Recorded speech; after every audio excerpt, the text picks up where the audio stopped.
Good morning, students. Last class లో నేను మేలు ముత్యాలు పద్యాలు చెప్పేసాను, ఇంతవరకు చెప్పాను.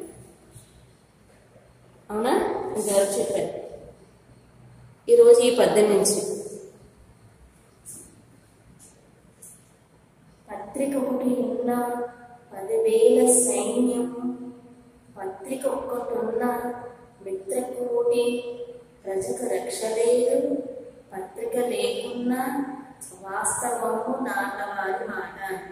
అంటే పత్రిక ఒకటి ఉన్న 10,000 సైన్యము, పత్రిక ఒక్కటి ఉన్న మిత్రకోటి, ప్రజకు రక్ష లేదు, పత్రిక లేకున్నా వాస్తవము నాటవారి మాట. అంటే ఈ పద్యం యొక్క భావం ఏంటంటే, ఒక పత్రిక వేలాది సైన్యంతో సమానము, ఎంతో మంది మిత్రులతో సమానము. పత్రిక లేకపోతే ప్రజలకు రక్షణ లేదు. సమాజంలో మంచి చెడులను బయలు లేకుండా పత్రికలు తెలియజేస్తాయి. అందువల్ల సమాజంలో పత్రికలు ఉండాలి. అంటే ఒక పత్రిక వేలాది సైన్యంతో సమానం అంటే అర్థమైందంటే, ఏదైనా ఒక పత్రిక మనకు సమాజంలో జరిగే మంచి చెడులను చెప్తుందన్నమాట. మన సపోజ్ మన చీఫ్ మినిస్టర్, రాజకీయ నాయకులు సమాజంలో ఏమేమి జరుగుతున్నాయి అవన్నీ మనకు పత్రిక చదివితే అవన్నీ అర్థమవుతుంటామన్నమాట. సమాజంలో జరిగే మంచి చెడు విషయాలు చెప్తూ ఉంటాయి. అంటే మన సమాజంలో ఇప్పుడు ఏ స్థానంలో ఉన్నాం, ఇప్పుడు ఏ విషయం చెప్పుకుంటున్నాం అంటే అవన్నీ విషయాలు పత్రిక చెప్తుందన్నమాట. ఏదైనా ఒక పత్రికలో సపోజ్ కరోనా టైం అంటే కరోనా నుంచి రక్షణ సంబంధించి అలాగే చికిత్స ఏ విధంగా చేస్తారు, ఏ హాస్పిటల్లో చేస్తారు, ఏ గవర్నమెంట్ ఏ ప్రభుత్వం ఏమేమి కనిపిస్తుంది అవన్నీ ఒక పత్రిక చదివితే ఫుల్గా అర్థమవుతుంది. మనకి న్యూస్లో వేరే, కానీ పత్రిక చదవడానికి ఫుల్ మ్యాటర్ మనకు అర్థమవుతుంది. ఒక దేశంలో జరిగే విషయాలు, ఒక రాష్ట్రంలో జరిగే విషయాలు, ప్రపంచంలో జరిగే విషయాలన్నీ ఒక పత్రిక చదువుతుందన్నమాట. మనకు ఎందుకులే ప్రపంచం మాట్లాడుతుంది అలా కాదు. అంటే మనం ఏ విధంగా ఉన్నామో మన అనే ఒక పత్రిక చదివితే అన్ని విషయాలు అర్థమవుతాయి. అలాగే పిల్లల గురించి అంటే పిల్లలకి ఏమేమి నేర్పిస్తే బాగుంటుంది, ఈ టైంలో మనం ఏమేమి రక్షణగా ఉండాలి, ఏమేమి సెక్యూర్గా ఉండాలి ఒక పత్రిక చదివితే మనకు తెలుస్తుంది అన్నమాట. అంటే పత్రిక స్నేహం ఏమంటారంటే, ఒక పత్రిక రక్షణగా ఉంటుంది. సమాజంలో మంచి చెడు బయట ఏమైనా సమాజంలో ఏమైనా జరిగింది అనుకోండి, ఏదైనా చెడు జరిగింది అనుకోండి, చెడుని చూపిస్తుందన్నమాట. ఈ చెడు జరిగింది, ప్రజలందరూ అప్రమత్తంగా ఉండాలి, చాలా జాగ్రత్తగా ఉండాలి. అలాగే పోలీసులకి మినిస్టర్లకి హెచ్చరిస్తుంది ఒక పత్రిక. మీరు ఏం చేస్తారు, ప్రజలకు రక్షణగా ఉండాలి అని పత్రిక చెప్తుంది. బాబోయ్ ఈ రోజు మనం పని చేయకపోతే పత్రికలు అన్నీ వచ్చేస్తాయని ఈ రాజకీయ నాయకులు అందరూ భయపడతారన్నమాట. ప్రజలకు రక్షణగా ఉండాలి. ఏదైనా ఆడపిల్లలకి ఏమైనా అత్యాచారం అలాంటి జరిగింది అనుకోండి, వెంటనే జర్నలిస్ట్ వాళ్ళు దాని గురించి చెప్తారన్నమాట. ప్రభుత్వం ఏం చేస్తుంది హెచ్చరిస్తూ ఉంటారన్నమాట. అదే పత్రికలు ఏదైనా ఏమి ఉన్నా మనకి ఏం జరుగుతుంది, మన చుట్టుపక్కల ఏం జరుగుతుందో కూడా మనకు తెలియదు అన్నమాట. అందువల్ల పత్రిక ఏంటంటే ఒక రక్షణతో సమానం, సెక్యూర్గా ఉంటుందన్నమాట. మన చుట్టూ సమాజంలో ఏమేమి జరుగుతున్నాయి అవన్నీ మనం హెచ్చరిస్తూ ఉంటుంది. జాగ్రత్తగా ఉండాలి, ఒకవేళ మీరు జాగ్రత్తగా ఉంటారంటే ఎవరెవరు హెల్ప్ తీసుకోవాలి అని మన పత్రిక చెప్తుంది అన్నమాట. అలాగే మీరు ఏంటంటే న్యూస్ చదవడం నేర్చుకోవాలి. పేపర్ చదువుతూ ఉంటే మీకు అన్ని విషయాలు అర్థమవుతాయి అన్నమాట. నెక్స్ట్, మొదలు చూచిన కడు గొప్ప పిదప గురుచ, ఆది కొంచెము తర్వాత అధికమగుచు, తనరు దినపూర్వ పరభాగ చరితమైన ఛాయపోలిక భుజన సర్జనల మిత్రి. అంటే చూడండి ఒకసారి, మొదలు చూచిన కడు గొప్ప పిదప గురుచ, ఆది కొంచెం తరువాత అధికమగుచు, తనరు దినపూర్వ పరభాగ చరితమైన ఛాయపోలిక భుజన సర్జనల మైత్రి. ఇక్కడ చూడండి, రెండవది దినపూర్వ అంటే ఉదయం పూట, పరభాగ అంటే సాయంత్రం వేళ, మైత్రి అంటే స్నేహము. అంటే దీని భావం ఏంటంటే చెడ్డవారితో స్నేహము ఉదయం పూట నీడలాగా మొదట ఎక్కువగా ఉండి క్రమక్రమంగా తగ్గిపోతుంది. అంటే చెడ్డవారితో స్నేహం ఎలా ఉంటుంది? ఫస్ట్ చాలా బాగుంటుంది. మీరు చేసే ప్రతి పని ఓ సూపర్ సూపర్ అని తెగ వాడు మిమ్మల్ని ఎంకరేజ్ చేస్తూ ఉంటాడు. మీరు ఏ పని చేసినా చెడు పని చేసినా ఓకే బాగా చేస్తున్నారా అని వాడు మిమ్మల్ని ఎంకరేజ్ చేస్తూ ఉంటాడు అనమాట. అంటే అది ఎలా ఉంటుందంట? ఉదయం పూట నీడలాగా ఎక్కువగా ఉంటుందంట, క్రమంగా తగ్గిపోతూ ఉంటుంది. అంటే మీ మీ చెడు అంతా ఏమవుతుంది? మంచి అంతా తగ్గిపోతూ ఉంటుంది అన్నమాట. వాడు చెడ్డవాడి స్నేహం వల్ల. మంచి వాళ్ళతో స్నేహము సాయంకాలం నీడలాగా మొదటి చిన్నదిగా ఉన్న క్రమంగా పెరుగుతూ ఉంటుంది. బుద్ధిమంతుడు ఏది మంచిదో తెలుసుకోవాలి.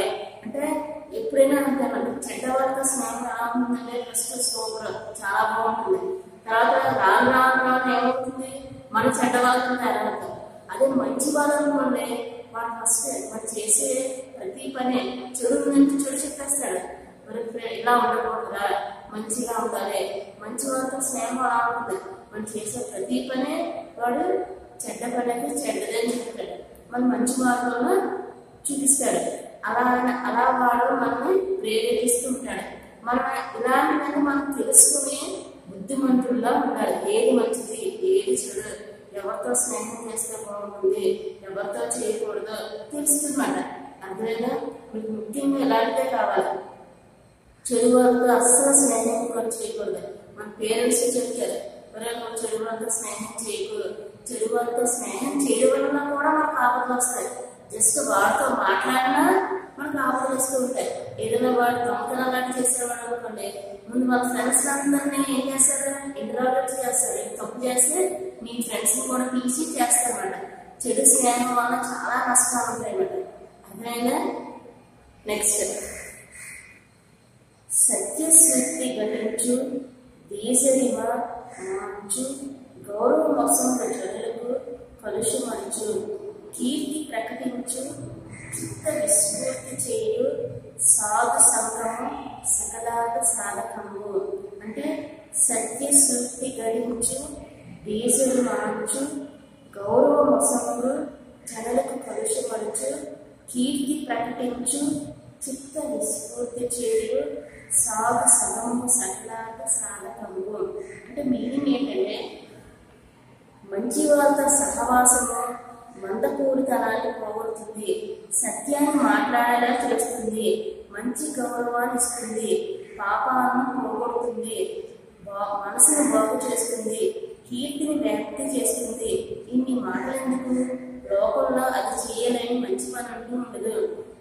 నువ్వు జస్ట్ మంచి వాళ్ళతో స్నేహం చేస్తే చాలు అని చెప్తున్నామండి పద్యం యొక్క భావం.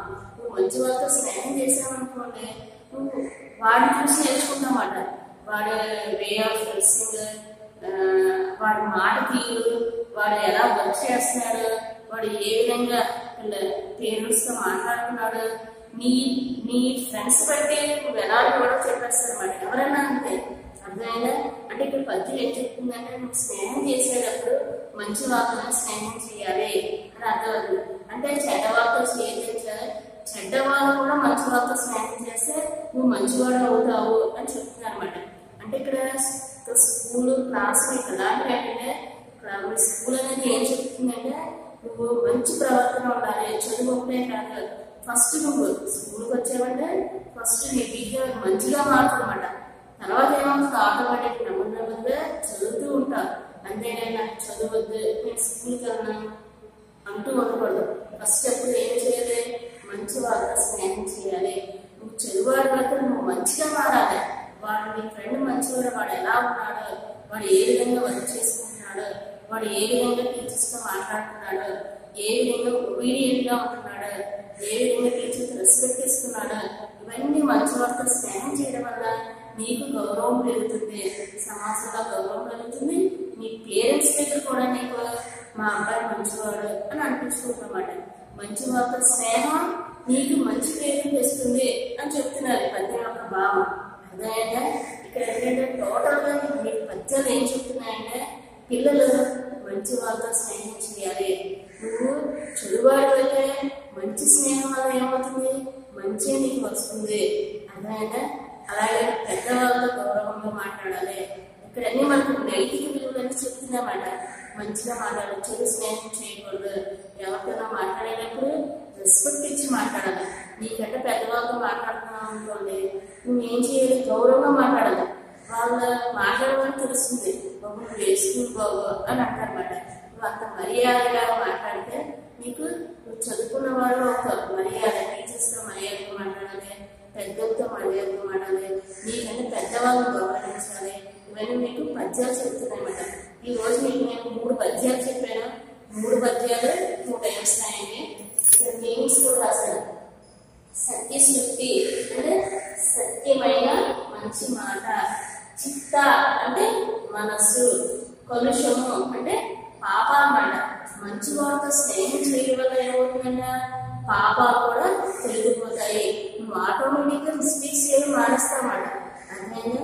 ఓకే అమ్మా, అసైన్మెంట్ ఇస్తాను.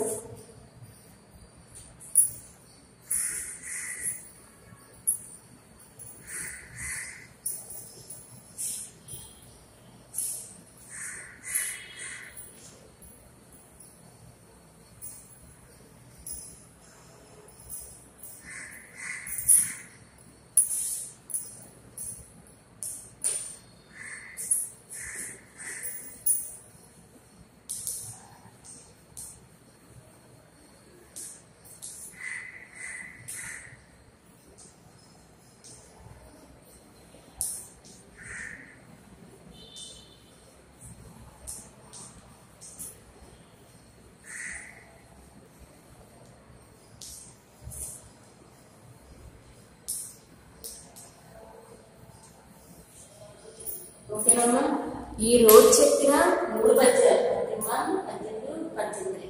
Okay, thank you.